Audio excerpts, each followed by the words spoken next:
They totally taught me a work ethic out there. You know, there wasn't no cell phone service. There wasn't no checking Facebook and Snapchatting, you know, while you was on the drive. And I mean, you was out there. Nobody really knew me, and showed up at the fraternity on him and got to do great things. I ended up third in the big fraternity that year, and that colt led me into, opened a lot of doors. So I think the individual is huge to see first, but you can't deny genetics either. You know, our breeding industry has gotten so refined, and the people that are behind it have made it so perfect. The odds are better, you know, out of some of them greater mares and studs. And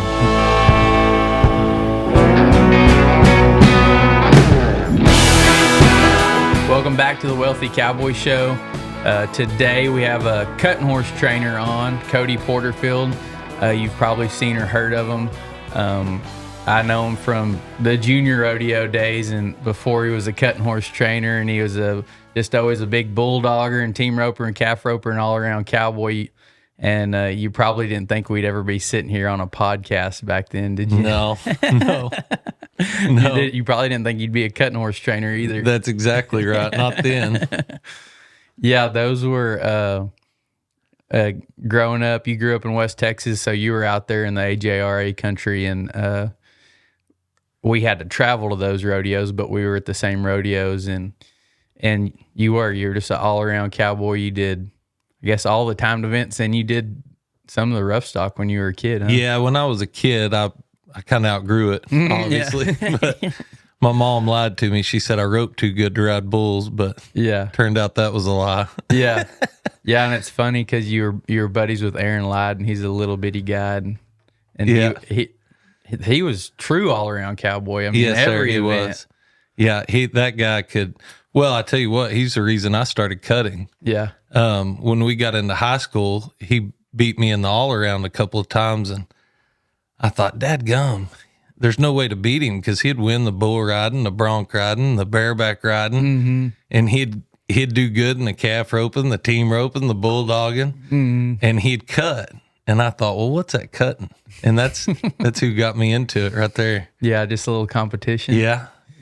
I never looked that direction. I know, like Brody, he did it down in our region, and a couple other guys, you know, and you could go get those extra points. But I was just full blown roper, you know, in that time of my life. I mean, I did the all around, but I just did the team roping, calf roping, and bulldogging. So I never thought about cutting. And now looking back, I wish I would have got into golf when I was younger and cutting, because they're both pretty cool events and pastimes and hobbies. Right. But so you got into it, and it's pretty cool. You got a chance to go live at Buster's place. If you own a business that sells a product or service in the Western or ag industries, and you want that business to grow, go to the link down below, fill out the form, and we'll see if you qualify for free social media marketing. Yeah, I was always very fortunate growing up. It seemed like I always got to meet the right people. Like I said, we were in high school. I decided I wanted to cut. A lady said, hey, if you're looking to cut, you can go to my dad's house. Well, that was Georgia Welch, which was Buster's daughter. Did you know anything about Buster, who he was or anything? You know, from the cowboy side of things, yes. You know, I knew he was a great cowboy, and because at that time in my life, that's all I wanted to do was punch cows and rodeo. And I thought that was cool. And then, man, when I moved out there, I went out there, I think I was 14 or 15 the first time I went out there, and I met her son, Dawson Burns, and he's like my brother now, but that's where I first grew the love of cowboying and, you know, getting into the cutting. Yeah. And it sounds like it was like a make or break thing, because y'all freaking worked your asses off. And that's everybody I've ever heard. I never went, but everybody I ever heard that worked around Buster was like, you're just going to work your ass into the ground. You're not going to town. You're not sitting around drinking beer. You're just working. Yeah. So I tell you what, for me, they totally taught me a work ethic out there. You know, there wasn't no cell phone service. There wasn't no checking Facebook and Snapchatting, you know, while you was on the drive. And I mean, you was out there, and it was all day hard work, but you was on the back of a horse 24/7. So it wasn't, I'd had worse jobs, you know what I mean? And, man, I just fell in love with you know, Buster was a hero to me because he was so respected, and then to see that he came from nothing, ended up being able to ranch and all that, and got that through the horse. That's what truly grew my love for, I think, cowboying, and then it turned into the cutting. You know, later on I met Corey Pounds and like Dawson. We always worked horses, and Dawson taught me probably more than anybody has about a horse, but that made me love the horse. But then thinking of, man, look at what they've got through the horse, I wanted more, you know? So next thing you know, I met Corey Pounds, and he talked me into moving to Weatherford, and here we are. Yeah.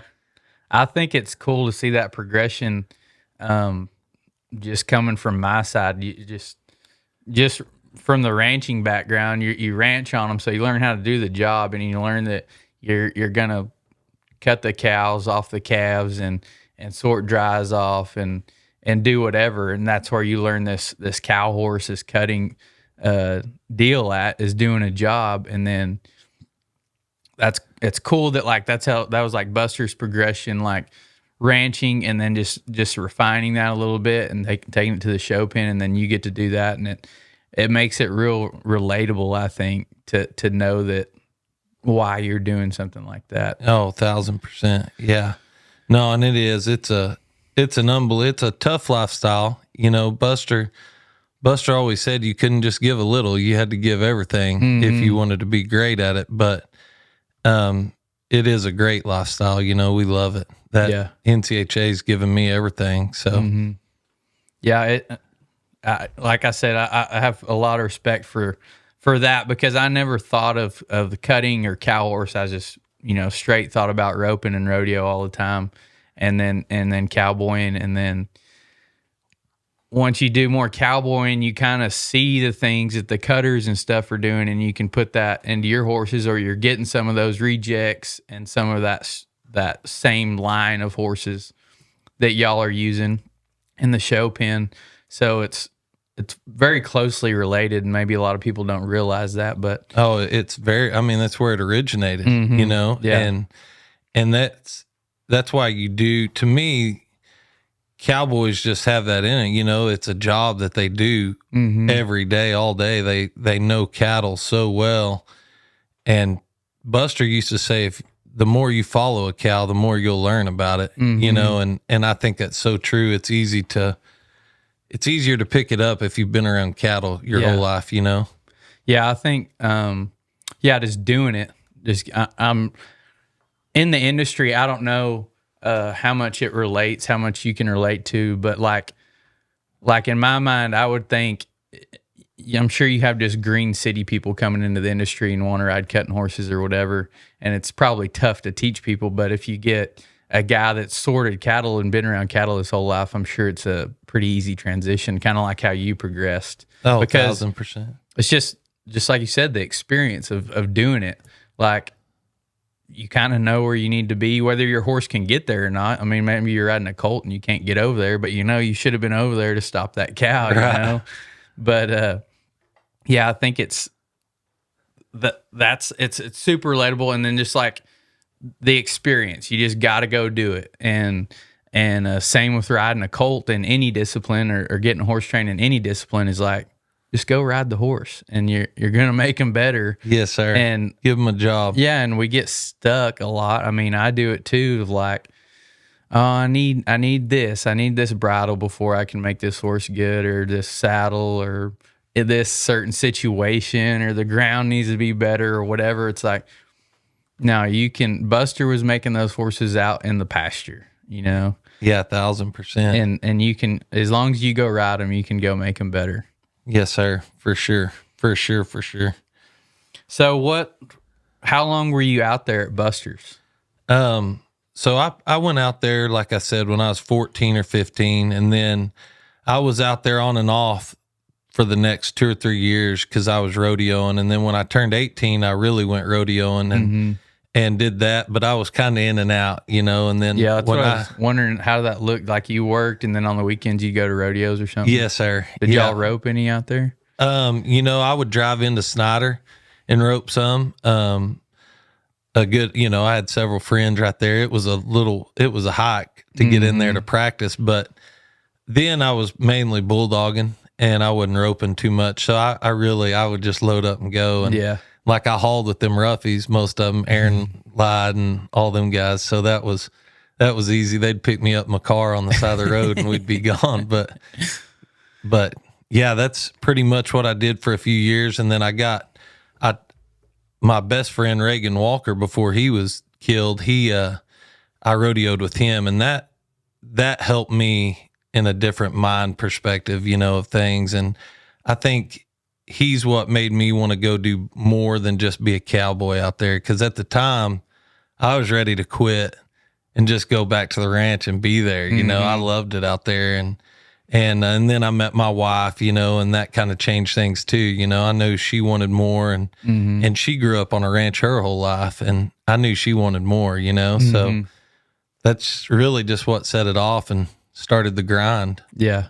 What did rodeoing, like when you turned 18, did you buy your permit and go pro rodeo? Sir. Yeah. Were you just bulldogging or? Oh, I'd team rope every now and again, and I'd even enter the calf roping sometimes and it was fun, but I wouldn't take any of it back, but I was just good enough to starve to death. Yeah. So, but you get so much, even if you're not making any money, you get so much experience, life experience, cool stories, meet so many good people. I mean, like on Brody's episode, we talked about that, just like the people that you meet rodeoing. Yeah, for sure. If you, most people are never going to go to the NFR. Most people are never going to be world champions, but it's a good life. I mean, it's outstanding. Getting out there. And I'm sure the camaraderie is the same in the cutting horse deal. Oh, it is. Well, just, like being around some of the people I was rodeoing and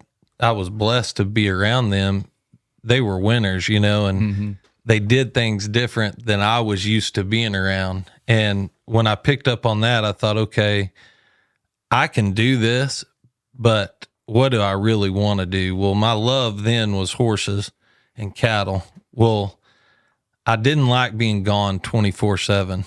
And so when we come home, Buster's ranch burnt down, and I met Corey Pounds, and he's from kind of where I'm from and grew up with nothing and made it big and kind of grew up rodeoing and blah, blah, and made a cutting horse trainer and made something of himself, So I looked up to that and I thought, man, this guy's got it going on and I could do it too, So he gave me the opportunity to move to Weatherford and really press it. And it was really just the contacts made through all those people that got me anywhere where I'm at today. I wouldn't say it has anything to do with talent or, stuff like that. I do feel like I've been blessed, but the right people have come into my life and laid things out, to make things happen. So, yeah, I think that's huge in any aspect, whether it's like business or horse training or rodeoing or ranching.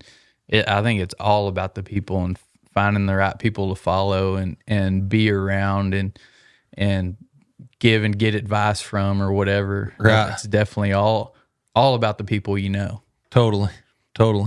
So, and you did take a huge chance. I know because I've heard the story of when you did move to Weatherford. You said you just packed up one day and you're like, I guess I'm just going to go. Yeah. So me and my wife were living at the Spades at at my in-laws with her parents. And, I was kind of working around, and I just woke up one morning and said, hey, I'm going to do this deal. I got to do it. Like, let's just try take the leap. And I did. I left that day, and next thing you know, she followed me and we got married. And yeah, we did. I think I worked for Corey for about a year, maybe a little longer for free. And he let me live in his house and fed me.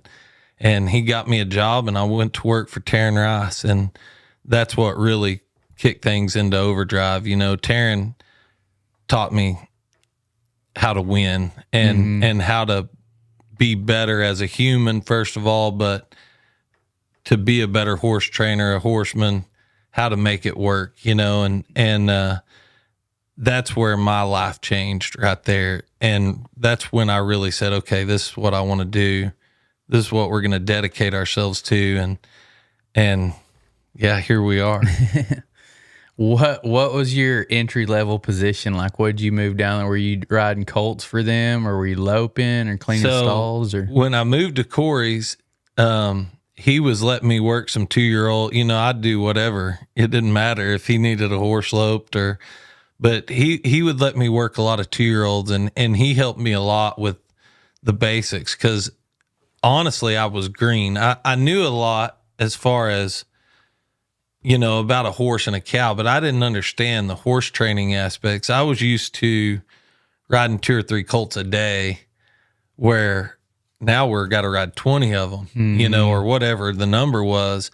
And it's harder. You know, it was easier when I was out at the ranch and you could give one a job and actually ride it to where it was tired. Well, now I've got all day, but I've got to ride 20, 25 head. Well, how do you do that? Well, you got to teach them a lot quicker and just be a lot smarter about things, you know. And I think it's harder to get in their mind because you never get them tired. 1,000%. I mean, like, you can mess stuff up a lot quicker in the arena than you can outside, just because out there you can pitch them away and trot them to the next job. Yeah, you know what I mean? They're thinking a little bit different. Yeah, for sure. And it's and now, I mean, I don't know if these performance horses are hotter these days, or if it's just because we don't get them tired. Just because you lope them a few circles, and well, that's the roping deal. You lope a few circles and you go rope or whatever. But I mean, I've had those horses. I've always rode, you know, we're getting some better horses now, but always just rode whatever.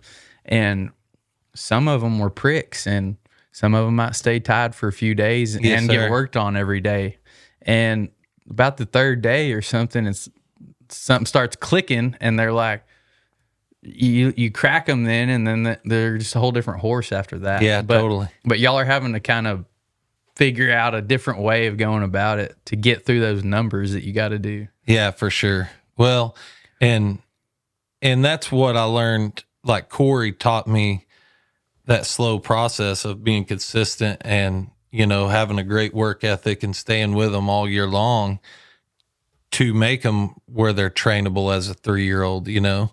And then whenever I went to work for Taryn, he really taught me the finishing aspects of a horse and how you could push one, when you needed to back off, when you needed to push one. And I'm still working on all that. But it, you know, that's where it really made me go, okay, I love this. You know, now it added a lot of pressure on my life as far as going and competing, because now all of a sudden I'm just getting into this, and now I got to compete against Taryn and Corey and all them great guys. Did you show any, like, were you going to cuttings whenever you moved down and got into No, I went, you know, whenever I moved down here, I had only won a couple $1,000. Just, I had showed a few times at the high school rodeo deals and had some success in that. But that was also like, you know, Dawson Burns would throw me on something really good, and I didn't really know what I was doing, but I'd listen, and, you know, it worked out. You kind of knew what a good one felt like. I guess. For sure. And I think that's a key for anybody. And at state one year, I met Joe Howard Williamson, Dawson, and Buster introduced me to him, and he let me ride a horse called Could I, Would I. I think he won the world 4 or 5 times on that horse, and he was a freak of a horse. And that horse was the first one that made me go, wow, okay, I don't know who did this, but whoever did this is something I've never felt before, you know. And to have that feeling, you know, I've been chasing it now for a long time. So, and I think that's important, you know, for somebody to feel that. That's where it's at, you know, and I think that's where you do get like our customers that don't ride or don't, they live in the city, and when they feel that certain part of it, it's a feeling that it's hard to get rid of. Mm-hmm. Yeah, it's probably hard for them too. Also, if that's all they've ever rode, to know this is what it could be, or this is what it could be. It could go either direction. Exactly, for sure. So you started out, you just took I think that's a big thing a lot of people wouldn't do or don't do nowadays, is taking that chance and pursuing something. You're just like, I'm going to go try it out. And you just did whatever kind of job that was out there to do. And that's where I need to bring my wife into this. If you don't have somebody behind you like I do, like Cheyenne has been a rock and always pushed me to do what I wanted to do, and always been there, I would say. So without that, there's definitely no way I probably would have been day working. For sure. It's a lot easier, and yeah, for sure. Yeah. When you started that, were you just kind of wondering, or were you like, hey, I see some of these guys that are making a living at it and I can do this? Were you looking at like a business perspective, or are you just blindly doing it, or did you think you could maybe win the fraternity or something one day? Or yeah, so of course my goals were to win the fraternity, and that's all I wanted when I saw that. In fact, another friend of mine, Tate Bennett, who was a cowboy, and I always grew up seeing him as a cowboy. Well, then all of a sudden he gets down there and he sells a couple for a lot of money and goes in there and wins the limited fraternity. I'm like, okay, like I like that. Like, that's sweet. He's a cowboy and he walked in here and did that. And that kind of fueled my fire too. And then, but honestly, it wasn't really about I wasn't concerned with making a living doing it really at the time. It was more the chase to prove that maybe I could. And I was going to stick with it, because it was still itching me that I wasn't good enough rodeoing. When I walked away from that, it was like, do I or do I not? But then I can't really do nothing else. So that's why I just went all in with this, and ran with it. Yeah, that was kind of me too. Like probably like most kids, junior rodeo was like going to the NFR, gonna make a living. All we're gonna do is dope, and then got out in the real world, and it was like spending $1,000 a weekend and not winning anything, and that doesn't go for very long. It doesn't add up very good. Yeah, you got to figure something out, and I was the same way. I was like, I got horses, I know about cattle, and I got a rope, and this guy will pay me $150 to come over here and work his cows. That's exactly right. So that's where it kind of led me. And then I was finally, like, here recently, I was like, maybe $150 a day or $200 a day is not going to cut it anymore. Right. So going into other business ventures and learning new things, but I think it's like a progression. Yeah, for sure. Sure. How long did that go of you kind of before you could go out on your own? Like, did you go around different places and learn? So I moved down here, I think in 2010, at the end of 2010, and I worked for Corey there for a year, and then I went to work for Taryn, and I was with him for about a year and a half. And he won the fraternity that year, and then he got a job down at Center Ranch for Finest Welch, and that's when he told me to stay there and go out on my own in Jacksboro. We were at Carl and Shawnee Smith's place that owned Third Cutting. So that was, I guess I'd been down here for about 2.5 years, and then I got thrown out on my own. And I tell everybody I wish I could have stayed with Taryn another 3 years because of what I learned in the short amount of time I was there. Helped me so much. But at the same time, I'm still learning from him. That's who I call when I'm in a bind. And he lives right around the corner, so it makes it pretty easy. But yeah, what was it like when you went out on your own? How did you find clients and? Well, I was very lucky. We were luckily at Carl and Shawnee's, and when Taryn left, they offered me the job there, and which was crazy because I didn't have any earnings to my name, and it was their first colt crop of third cutting, and man, they just for some reason believed in me and just let me have freedom right there. And honestly, if I wouldn't have got to work for people like that, which they're almost like my parents now, we're very close, but they made me believe in myself because there was never any questioning about, are you doing that right? Or what are you doing? And they made me want to hustle, they made me want to do a good job. And luckily that first year we were there, we had a colt named This Is a Third that ended up being a great horse. This is actually kind of funny. And since it's Buster Frierson's birthday and you just had him on, I talked to him this morning. He said he was hiding in his closet because he didn't want me to shap him. But he come and tried that colt when he was early on in his 3-year-old year, which back then a reject you could have bought for $35,000, somewhere right in there. He come and rode him and said, "Man, I like your little horse," but he said, "I think he's just going to be a little small for me." And he was just always a horse that you didn't mind working, but it wasn't like you were racing to the barn to get on him. You know what I mean? And one day the light bulb kicked on him, and man, he just became, he taught me a lot. And I got to win the limited futurity the first time on him, and he kind of set things up for me to have a business. I didn't have any earnings before then, and nobody really knew me, and showed up at the futurity on him and got to do great things. I ended up third in the big futurity that year, and he, that colt led me opened a lot of doors, And so.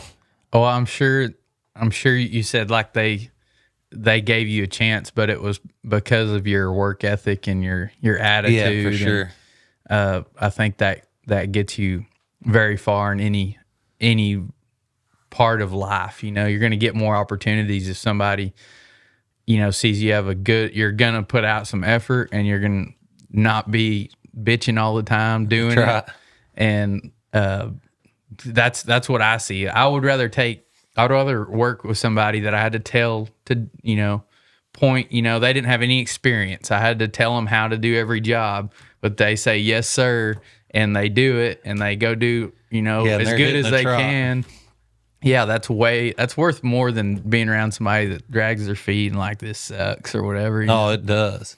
Well, and talking about success, like in our deal, nobody's successful unless they have a full team behind them. Because it takes so much to get one horse to the show pen. And I'll shout out to all my crew at home. Like, they're unbelievable. I have Tom and Kelly Smith, they're just now married and doing great. And they're like having another trainer and wife in there taking care of the barn. And then you throw Spud Denmark and Charlie Keegan and Alexa Dahl in on the deal. And they care so much about their job, and they have so much integrity about themselves. That's why we get to win, and because our owners are behind it. They believe in our team believes in everybody's got everybody's back, and if you don't have that, and I've had some environments where it's not been like that, you're behind the 8 ball. You ain't gonna win. So it makes it tough. You got to surround yourself with great people. And like you said, I'd rather have somebody that didn't know a thing about it. If their attitude and their work ethic and their outlook on life was good, then you can work with that. Yeah, and they have like a whole different perspective of maybe a way you're doing something. Sometimes it's good to talk to somebody that's not even like in your industry. 1,000%. Because they can see it a whole different way. A blind eye is always good. Yeah. I remember Tyson Durfee talking about, he was struggling and he was hiring coaches and stuff to help him. And I think it was when he hired Jay Novacek, and he was like, "Yeah, I just can't, I'm not." He's always winning, but he wasn't like doing what he wanted to do. So he hired him. He was like, "Well, just go be faster." And that was what he told him. He's like, yeah, that sounds easy, but I got to do all these other things. He's like, no, you don't. Just do every little step, you know. He's like, he had a whole different outlook. He's like, just go be faster. That's all you had to do. Oh, that's awesome. That Jay Novacek and Tyson, they're unbelievable people. Yeah, you ought to get Jay on here. Yeah. Yeah. I got to meet him this year. He did the celebrity cut, and he rode one of my horses, and he's an unbelievable human being. Great to talk to. Yeah, I've never been around him. I know like a couple stories like that, and now at this point in my life, I mean, I think like mindset and the people you're around and all that is huge. So anybody that thinks that way, you know, I like to be around them, meet them. For sure. I want to go back though, since you're talking about your support team, about when y'all were first getting started, you and your wife, and you had. I remember this story from the cow horse episode, but it was like y'all had y'all's little routine, and she was like your loper and everything, and for sure you sat back, and then y'all went to Taryn's that day, and okay, so so my first futurity horse, a buddy of mine that I used to day work for in West Texas bought this colt for me, and I had him, and we put everything into him. You know, he was my pride and joy. So I rode him everywhere I went. He was on my stock trailer.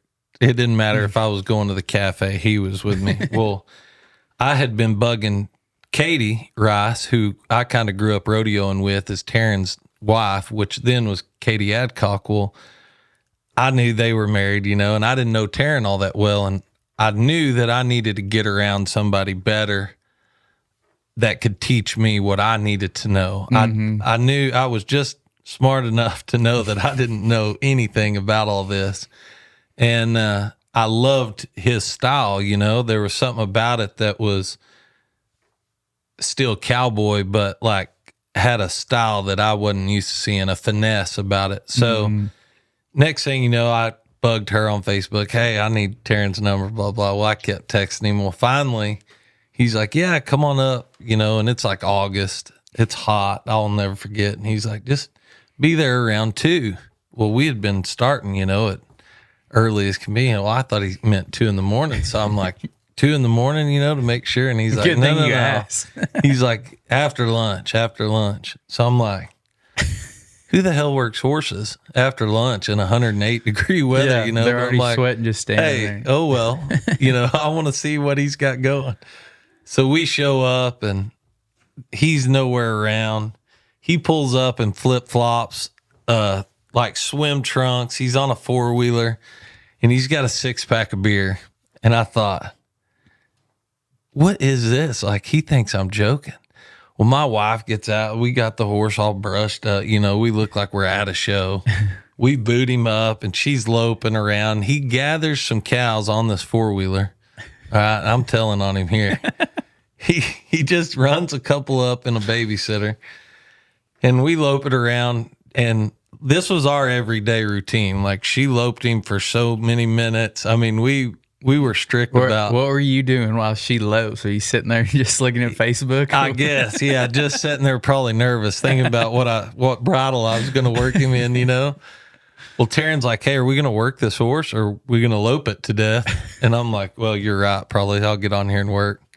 And so he puts the cows in. He's sitting in the viewing stand. He's in flip-flop. This is not a lie. He's in flip-flops and shorts. And I'm thinking, this guy could care less about what I got. So I'm like, I'm already nervous, you know, and I work this first cow, and he stops me, and he's like, whoa. He's like, this horse actually cuts. And I'm like, thanks, what man. I've been no trying to shit. tell you. Like, I need some help, though. And he's like, oh, yeah, here's what you need to do. And he got all into it. And then we've been best buds ever since. But, yeah, he dug in then real deep. Yeah. So, yeah. But it's funny. Like, he's probably got a lot of calls like that before. So he's like, I'm sure. He wasn't going to put any effort out. No, he was like, gosh, another cowboy thinking he wants to cut. He's like, great. Come at 2 p.m. while he was drinking beer, lounging by the pool. Yeah. He can take some time out of his pool time. Yeah, exactly. Yeah, that's funny. And it's funny that another deal. Like he saw like your drive and you were actually invested in it. You weren't just jacking around. Yeah, no, for sure. So he was then like, not long after that, he hired me. yeah. Yeah. So, I mean, that can happen to anybody. And I see it happen too. Is like, you know, somebody goes and day work somewhere or goes and does something and with no intentions of anything and doesn't know who's going to be around. But if you put out the effort and have a good attitude. Yeah. You never know who you're going to meet. Mm-hmm. That's so and it true. can lead to some big new opportunity. Well, you know, and something else I saw the other day on Facebook, I try to stay off all that, all the drama, but somebody put on there like one of our deals that, you know, people need to pay more and so only pays this. And they were like, nobody can make a living doing that. I went to work for Taryn Rice for $1,200 a month and had to pay for my own apartment. and not making too much there. No, sir. But it wasn't about that. You know, I thought, I don't care. I'll work at Dairy Queen at night. Mm-hmm.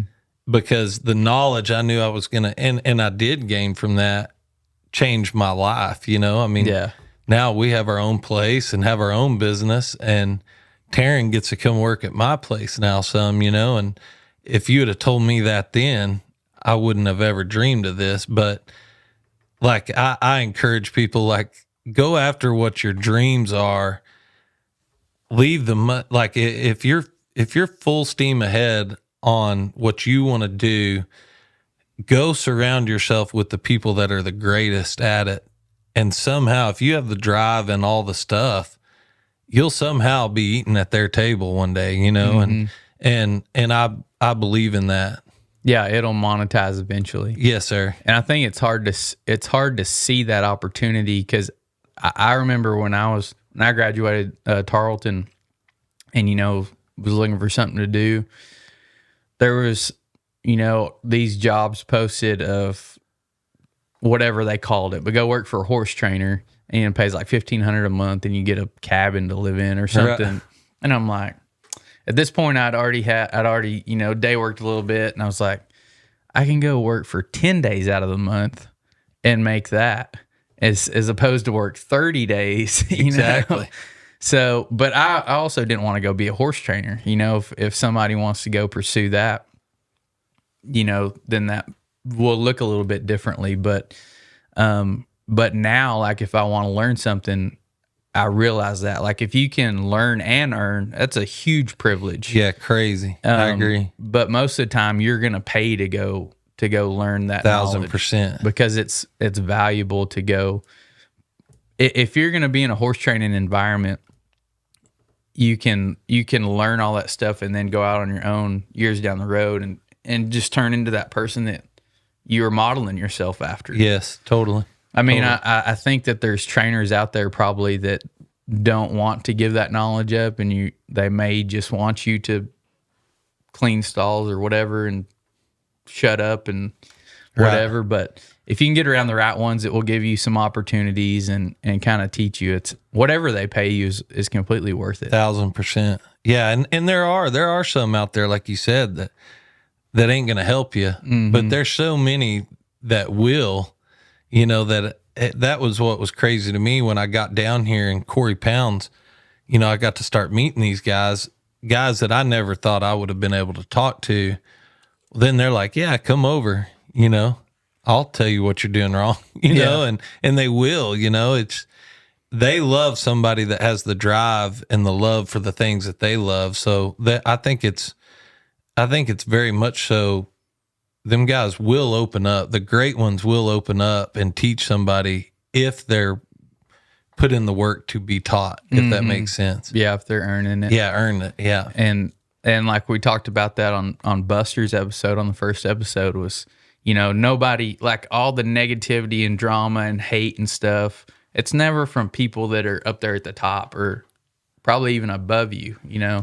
It's somebody that's jealous or envious or whatever you want to call it, that you're stepping out there and you're taking a chance, and it never worked for them, so they're going to try to put it off on you so it won't work for you. But the guys at the top are like, I see that you're taking a chance. I see that you want it, and yeah, I like that. Yeah, for sure. admire that, For sure. and they'll help you along the way because they probably went through that same progression. Same process. Yes, sir. Totally. Yeah, and you just, I think I say this on just about every podcast, but just like find somebody that you want to be like, and then just get as close as possible to them. That's it. And copy every step that you can, or if they can help you avoid some steps, then. Yeah, 1,000%. Yeah, there's no shortcuts to any one spot. It's all the same ladder. Yeah. But better get to climbing. Yeah. And I'm learning that there's like when I got in, so the first thing I got into as far as sales and business was selling life insurance. And it's like, they're like, oh, you make all this money, typical deal like recruiting. And so I get in it. Well, you can, but to do what that, like to the guys that are doing that, when they started out, they're doing 12 hours a day. They're on the phone. Just is talking to hundreds of people, making a couple thousand calls a day. Right. I was like, I don't know about this. I enjoy the products. I like helping my friends and family and strangers. I like all of that, but I don't want to put in 12 hours a day of hearing the phone ring and getting hung up on most of the time. And then I found the credit card processing, and it's the same kind of deal. I was like, I saw the opportunity of like, you can make a lot of money. You're helping people, you're helping business owners, but still there's no shortcut. You still got to go talk to people, and you still got to get told no most of the time. So you got to step out there and do it. But the cool thing now is I see the opportunities in these spaces, and you just got to figure out, like, reverse engineer of how you get to the top. Right. Totally. Whether it's putting in, if the top trainers are putting in 18-hour days and they're finding a way where they don't have to sleep or something. Yes. And if that's what it takes, that's what it takes. It's like, if you do your best, everybody says do your best, whatever, and like you'll feel better. And there's something to that, but there's also like, if you want to be the best, there's your best, and then there's what it takes. That's exactly right. So if you do your best and you're not the champion, then that wasn't what it takes. Like Michael Jordan, he and Kobe Bryant, they obsessed. They had no outside life. That's right. I mean, that was all they thought about. And like, to Michael's deal is like, he had no life. Like, I don't know how happy he is. He's the greatest of all time, but he sacrificed everything else. So 1,000%. sometimes you're like, hey, maybe I don't want to be that guy. Maybe I want to be like down here, just right below, and be happy. Still experience everything. Yeah. No, totally. And that's what I said earlier, when he said, I think there was a story a guy told him, man, I'd give my left arm to be able to train a horse like you could. And he said, well, thanks, but it wouldn't be enough. Mm-hmm. Like, you can't just give anything. You got to give everything to be this good at something, and he did. He sacrificed a lot, but also I think he went back, one of my heroes now, Shannon Hall, who is an awesome preacher and one of the best horse trainers to ever live, and one of the best cowboys, in my opinion. He reached a certain spot, in the cutting, and he was at the top, and he didn't love the person he was at that. And look at him now. Now he's a rancher and a father and a son of God. Like, he's who he really wants to be, and to me, it's so cool to see somebody change like that was the other way. And it's helpful for me, because I see guidance through people like that, when we reach a certain spot, like, man, I'm struggling with this, and they can teach you how to hurdle it or go around it, know? So. Yeah.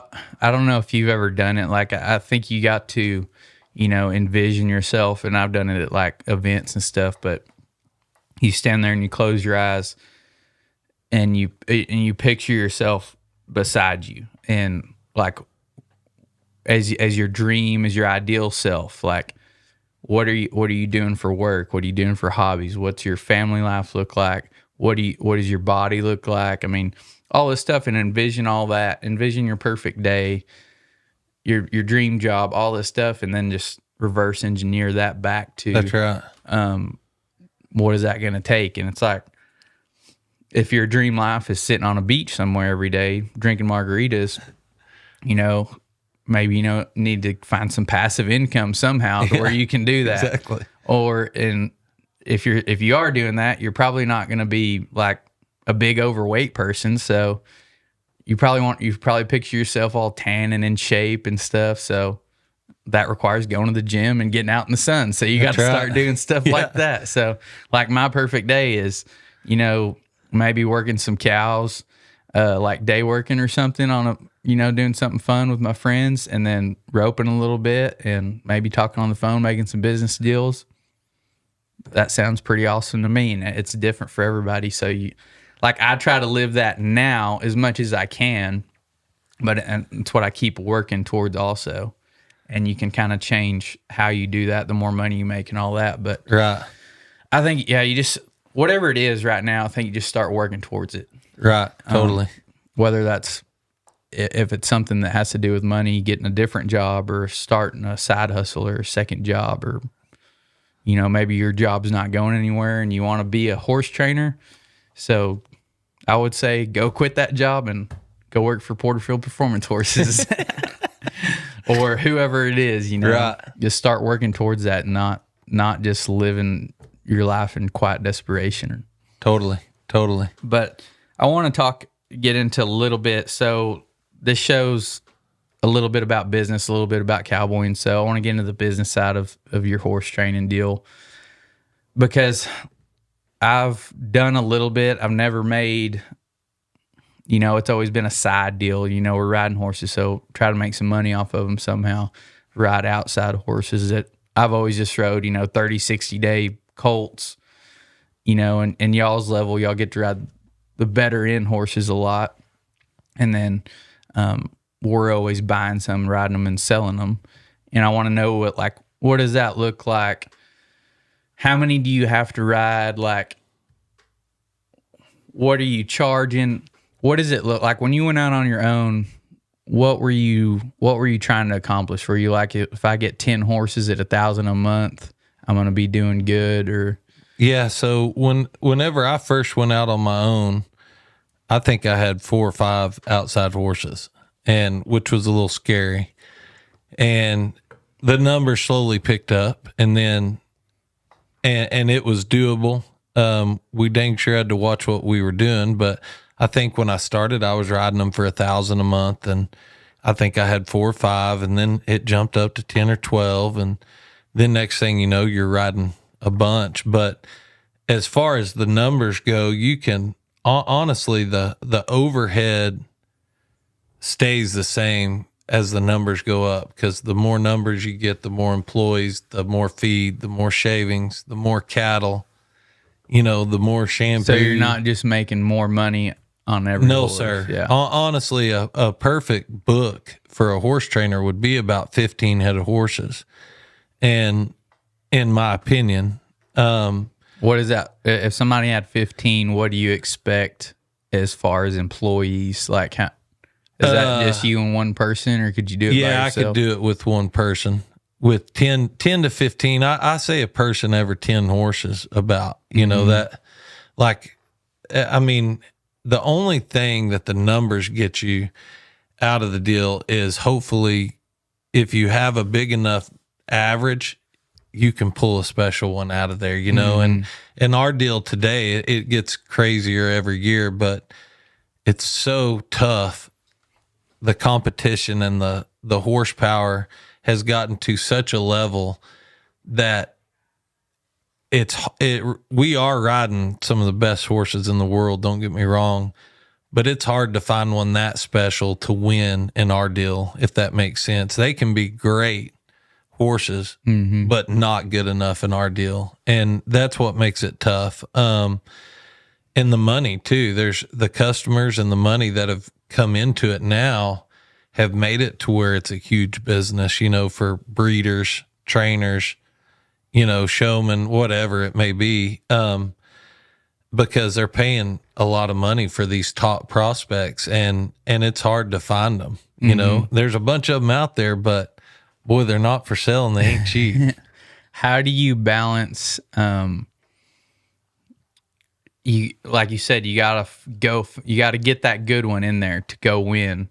And then how do you balance like keeping your number right to where you're maximizing your money as far as how many you got in there and your overhead and all that, but you also have to have enough to hopefully that one comes in to go win. Yeah, 1,000%. So you got to be saying no a lot, right? Yeah. And so what we do, like my business plan now, which I used to, if you wanted to send me a zebra, I'd take it. Yeah. And I realized that was too many horses. And it made me not want to go to the barn. It made me not want to ride, because then I was just riding a bunch of junk and I didn't get to spend the time on the good ones. So to me, with the team I have now, I have an unbelievable assistant, Thomas Smith, who's well on his way to becoming a great trainer. And his dad, he's from a background of great horsemen. They're from Australia. His dad's a big trainer over there. He's worked with some of the best over here. You know, I'm very fortunate to have him work along beside me, to where, like right now, our numbers are anywhere between, I'm going to say around 50 to 65 head. And, like both of our wives help us. Then we have 3 or 4 other people, and then I have a couple of stall cleaners, you know, and we have a great team. Mm-hmm. But if you take them out of the equation, I'm going to send half of them horses home, because there's no way we can do a good job, if that makes sense. So to me, our business right now is structured around the people that own the horses. I started investing in people instead of horses. The right people seem to get the right horses. And that goes back to being on the team. To me, like if your owner is disagreeing with you or doesn't like your help, or your help, you know, if everybody's off somewhere, it's not going to work. Yeah.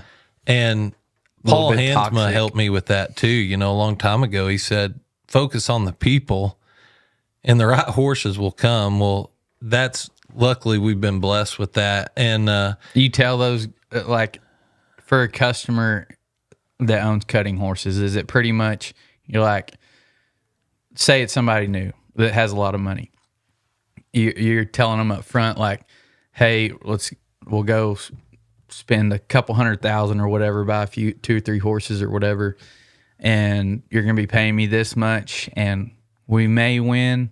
You probably will never see that money again. Or it's like, if there is one good one out of every 5, you're going to get your returns back. Or how does that look? Yeah. So like, I mean, if a customer already has horses, then I give them a very honest evaluation. If I think it's something I can do good with, then yes, I'll go forward with it. But if it's something that I don't feel like it's worth me putting my time into, because if it's not good enough that I think we can win, then I try not to mess with it, if that makes sense. Now, winning, there's certain different levels for the customers, you know, like I have some customers that don't want to touch them. These horses are just for me, that they want to win at the open level. So they invest a lot of money, which it does take to get us there.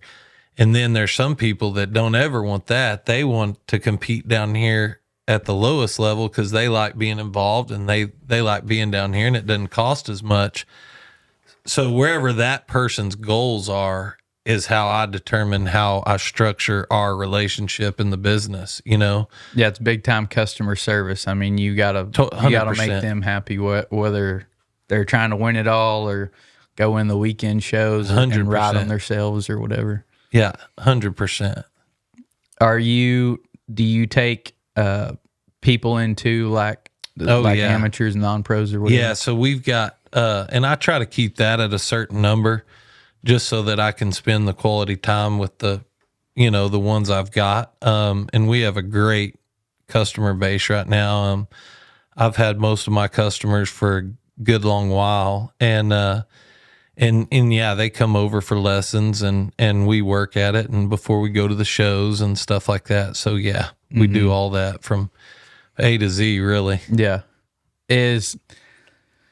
So on the business side, is is where you're at now, and and you got other stuff going on too. Is there like a retirement level? It's like a typical, like, are you getting ahead all the time, or is it kind of like a getting by, and then maybe one day we're going to win enough to do something? So that's one thing which I'll tell you a little bit about 817. But that's one reason I got in with 817 with Taryn Rice and Matt Miller. Originally, when they started that, I was going to go in with them, and I really didn't want to be in the horse sale business. And 817 horse sales. Yeah, and that was Taryn's idea, Taryn and Matt, and they started it. Well, I wanted to be a part of it because they're like my best friends, so I always supported it. And then we started getting into some other things together, and next thing you know, I just became a partner. So now we're doing that. But and that goes back to investing in people. It's not really what I saw myself doing, but I like doing it with my friends, and those are the type of people I want to do it with. They're good, honest, hardworking. They're always going to do what's right. You could roll dice with them over the phone, and if they wanted to open up an ice cream stand tomorrow, I would do it with them, just because they're strong in their ethics and their morals, and they want to do good.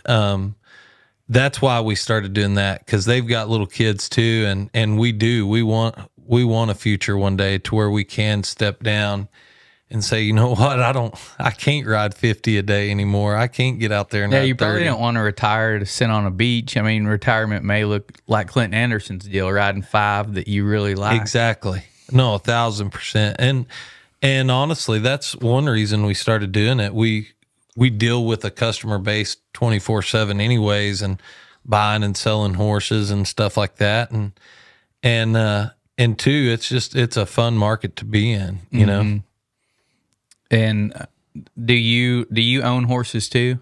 Oh, yes, sir. Yeah. So we buy and sell some ourselves, like me and my wife, we've had some over the years, and we tend to always sell them when we get a chance.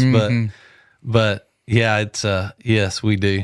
Yeah. That's, when I first, so like I said, I was always detached from the show horse industry, the cutting, the cow horse, all that stuff. And then when I met my wife, Shady, she was real interested in the cow horse deal. So got to learning more about that and being around more of those people. And I was always like, why do none of these guys that are supposed to be really good trainers like ever own horses? They always just ride outside horses. And I mean, it's hard because, they're not making enough money to go pay the big money for the good ones that you can go win on. It's kind of a weird deal, but I was just like, if they have all the knowledge, then you ought to go pick the right horse and then go win, but it's not always that easy. No, it's not. It has made it tough, all the money that's brought in, which it's a blessing for us as horse trainers and stuff and breeders, but it does make it tough for me and you to go invest in a colt that's going to be good enough, because most of them people have the money that they're like, no, I'm taking that one. Yeah. Yeah, it's hard. I always say that about like the remuda selling stuff, and like the Sixes and Tongue River and Pitchfork and all the big ranches are breeding, for a really good horse. They're putting a lot of cow in them now, but they're also big enough to work on the ranch, and they're breeding for the ideal ranch horse. Right. But a ranch cowboy can't go to the sale and buy one, anymore. Yeah, exactly. And a lot of these horses that were bred to do a job are going to be trail horses, or maybe not even, just go sit in the pasture and not get rode and all this. 100%. It's like, dang, it sucks because it's a business. So they're doing it as a business and making money on it, but it sucks that it's not going distributed back out to the cowboys that need those. For sure. Horses. Yeah, for sure. I'm with you there. Yeah, that's part of one reason why I wanted to do what I'm doing, because I had gotten just enough of those outside horses out there when I was just day working that I thought, man, somebody would send me a good one. That was my problem. I would have a good one show up and I'd be like, I need more of this guy. Yeah. But I was like, well, I can't really do that because that guy doesn't want me riding 30 head of these guys, you know? And anyways, it just kind of, that's what forced me to come this way, you know, and just, but it's hard. You gotta, I've had a lot of great cowboys work for me that could have made unbelievable horse trainers, but didn't, just because it was like, I don't know if I can give it up, you know, the freedom of being able to just do me every day, you know? Yeah, that's a struggle. And the horse training deal is like you said, it most, like a cowboy guy is just going to ride whatever. Yeah. And because you're scared to take the leap. And once you take the leap, you start attracting maybe a little bit better clientele. 1,000%. But when you're out here in the rocks and stuff, you'll get a good one every once in a while just because, and you don't keep them very long. It's like, hey, man, this horse is really good. I'd like to keep riding. It's like, nah, I'm going to take it back. You know? Yeah, exactly. I've had some of those, you know, you put in 10 rides. I mean, they're leaps and bounds of, you know, past your other ones, you know. And it's hard, but can't be scared to say no and never be scared to fail. Yeah. That's how I go by. Yeah. Just roll with it like that. Yeah, I think I mean, you're probably you got a very high risk tolerance, I would think, to take to take the chances you took in life, you know, from going and living on a ranch and with no driver's license, just showing up and living out there. Here we are. Yeah, and then basically did the same thing when you moved to Weatherford, and you're like, I'm just be a cutting horse trainer now. Yeah, that's it. Kind of like burn the boats. Yeah, there wasn't there really wasn't a plan B, you know, like it was just my wife, she was so cool about staying strong with it, and we just did it somehow. So yeah, and you look at the successful people, and it's like, you know, a lot of times it's funny to me to see the people that I grew up with and known a long time ago, and then they go somewhere and then blow up and kind of overnight, it seems like, but the whole time, you know, they've been putting in the work, right? And nobody sees that part. No, ever. And like, I feel like I'm in that stage right now. It's like, is it ever gonna hit, you know? But you gotta put in, like we said earlier, there's no shortcuts. And then one day hopefully you'll look back and be like, remember those times? Remember when we were worried about it? Yeah, exactly. And then everything seems so easy. And I've seen that from horse people to people in business and social media people and all this. And it seems to be the same, you know, just like I said, it's just, you're wondering if you took a big risk, you're barely getting by or going backwards or whatever. And it's just kind of like, I'm just going to stick with it.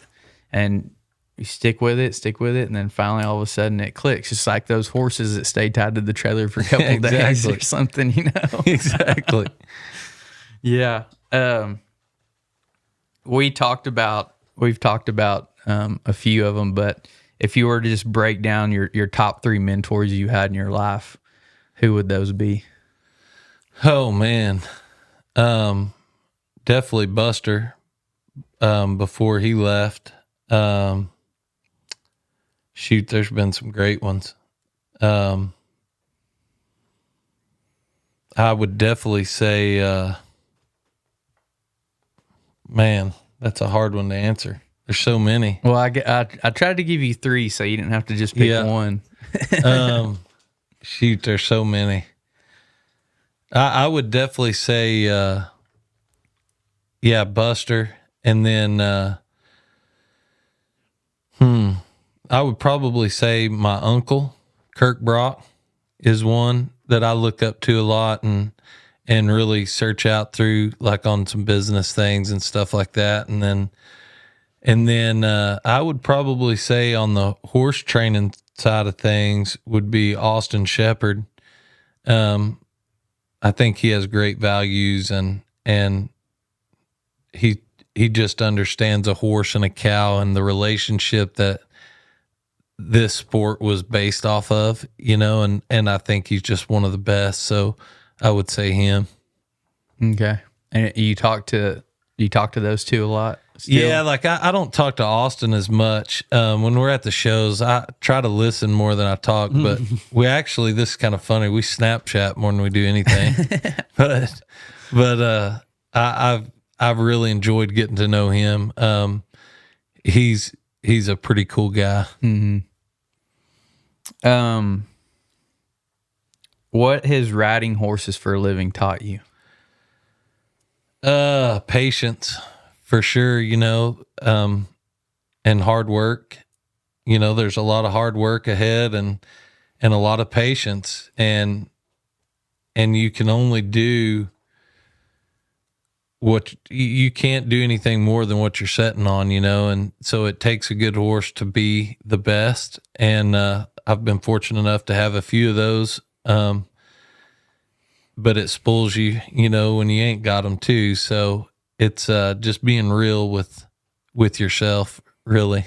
Yeah. I can't remember if it was some of your stuff I was listening to for this or where I heard it, but I heard it recently talking about the horse in it. And it was kind of like, you got to know, like you said, know what you're riding and know that this horse is not going to perform like this horse. Like, so you kind of just got to go to the top of their ability and not just be fighting with them, trying to make them do something they can't do. Yeah. Dawson Burns, Buster's grandson, that taught me a lot. He's probably one of my top mentors too.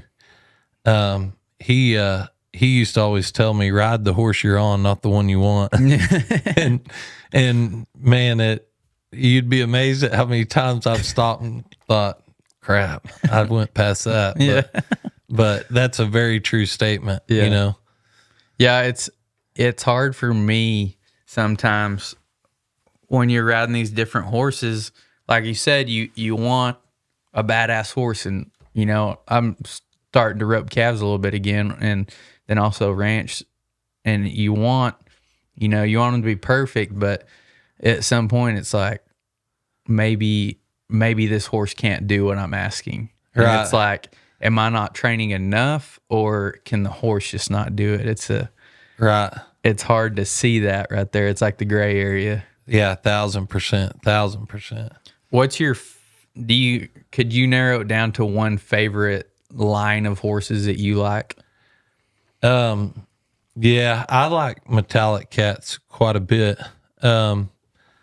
I think they're overall, them or the Stevies. The Stevies are pretty much like that too. But then you got these junior sires coming up, like the Bad Boon Horizons, that it would be hard to pick one, but if I had to pick one, Have you ever asked yourself why it costs so much to get paid? Hey everyone, this is a show that has a lot of entrepreneurs and business owners on, and the number one rule in business is to get paid, right? If you own a business, there's a good chance you're overpaying for credit card processing, and there's an even better chance that you're getting terrible customer service. At Diversified Payments, we make the payment process simple for both the customer and the business. Being based in Central Texas, we're able to offer business owners personal customer service while saving them money on their credit card processing fees. And we're the only payment company that I know of that's deeply rooted in the ranching and rodeo industries. If you think you're paying way too much in card processing fees, or you can't get in touch with your payment processor when there's an issue, go to diversifiedpayments.com/wealthycowboy. probably go with Stevie just because or a metallic cat, just because it's all around. You could do, the chances of them training are high. The Bad Boons, the oldest colts, are 3, but they feel super cool and cowy, and they're kind of wild, and they're big and pretty, and so are the Gotcha Coverage, they're the same way. So I don't know. It would be hard to pick, but I would probably say Stevie. Do you have any say in your customers picking horses? Do you go help them pick horses out? Yeah. So I've got several customers, the Stanfords and Margot Hazel, and they've entrusted in me, to go find them horses and what I think. Now we all go look together and have all of our opinions, and we make sure we're on the same page before we do something. But and I've been wrong before too, and that's a risk you take, but yes, it's very much so. Where I was going with that is, do you Are you looking at the breeding and then you go look at the horse, or do you know, different situations is different. Like if you're going to drive an hour to go look at one, you want to know a lot about it. But Yes, sir. Like if you were at a horse sale, would you just walk through the stalls, or would you look at the catalog and see how they're bred first? So what I do, like before the sales, is I'll get the catalog and I'll kind of go through there and look what I'm interested in on paper, and I might mark them and make some notes. But then I'm big on first appearance, you know, and what I think of the individual, you know, because you know one of my best horses you wouldn't have picked on paper, you know what I mean, and he ended up being something that paved the road to everything I got now. And so I think the individual is huge to see first, but you can't deny genetics either. You know, our breeding industry has gotten so refined, and the people that are behind it have made it so perfect. The odds are better, you know, out of some of them greater mares and studs. And so I think it has a lot to do with it. I think you can't ignore that kind of stuff, but at the same time, don't overlook an individual, you know, either. Yeah. Yeah. I mean, you got the people that say can't ride their papers, but even a grade horse or a horse with nothing that you've ever seen, that horse's parents were probably The bloodline, yes, sir. that were probably good, even though you never heard of it or don't know what it is. Right. You know, I'm sure that just They bred them for a reason. yeah. If you got a sorry stud and a sorry mare and breed, they usually don't just have a great baby. Right. Probably. Yeah. 1,000%. What are you listening to? You know, when you're out riding, you got the radio playing, or riding in the truck going to the show. And I'm pretty all over the place. Country, rap, podcast. I kind of whatever. I'm pretty chill about the radio. Whatever everybody else really wants. Yeah. I don't press play too much. Normally it's them pressing play. So You just go with it. I let everybody kind of switch around. What podcasts do you listen to? You know, I love Joe Rogan's. I listen to him a bunch. I do listen to your show quite a bit, and I like Mike Roberts, the Converse Cowboy. Yeah, I like his quite a bit. Yeah. Yeah, his is good. Yeah. What's your favorite restaurant? And y'all get to go a lot, so. We do. We're gone all the time, but I don't go out. I don't leave the premises very much. I would say my favorite restaurant would have to be Eddie V's. Yeah, in Fort Worth. That would be my go-to.